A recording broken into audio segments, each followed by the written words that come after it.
বুঝি ভাই যে এখন যে স্কিল ওয়ার্কারের যে চেঞ্জটি এসেছে সেখানে বর্তমান নিয়ম অনুযায়ী ডিপেন্ডেন্ট মেইন অ্যাপ্লিকেন্ট হতে পারে, মানে স্কিল ওয়ার্কারে অ্যাপ্লাই করতে পারে 22 তারিখের পরে তারা পারবেন কিনা?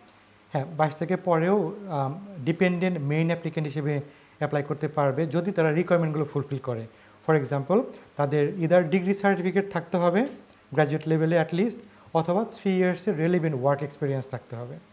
এবং যদি তার কারো ডিগ্রি না থাকে এবং রেলিভেন্ট ওয়ার্ক এক্সপিরিয়েন্স না থাকে, তাদের জন্য হয়তো সুযোগ থাকবে যদি তারা এমন কোনো জবে অফার হয় যেটা কিনা টেম্পোরারি শর্টেজ লিস্টের মধ্যে। কিন্তু প্রবলেম হচ্ছে টেম্পোরারি শর্ট লিস্ট থেকে অ্যাপ্লাই করলে কোনো ডিপেন্ডেন্ট ইনক্লুড করা যায় না।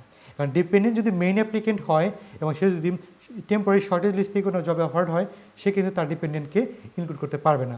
তখন যেটা করতে হবে, তাকে তার জব অনুযায়ী কন্টিনিউ করতে হবে এবং তার যে মেইন ক্যান্ডিডেট আগে ছিল তাকে সেপারেটলি অ্যাপ্লিকেশন করতে হবে স্কিল ওয়ার্কার। এখানে থাকলেও হবে না, ইন কান্ট্রি না, ইনকাম থাকলেও হবে না নতুন রুল অনুযায়ী।